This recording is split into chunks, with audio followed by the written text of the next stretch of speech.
দর্শক, ঘূর্ণিঝড়ের আরো খবরাখবর জানতে রাজধানীর আগারগাঁও আবহাওয়া অফিস থেকে সরাসরি যুক্ত হচ্ছেন আমাদের সহকর্মী এস.কে. সৌরভ। আমরা চলে যাচ্ছি তার কাছে।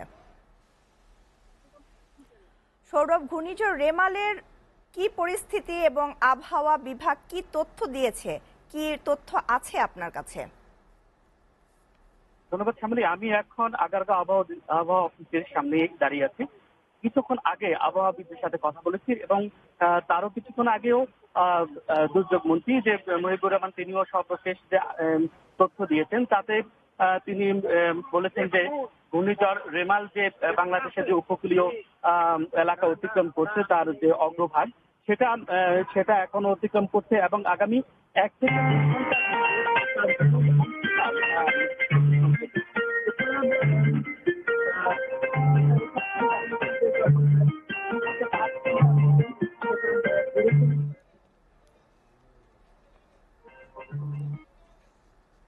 সৌরভ, আপনাকে ধন্যবাদ।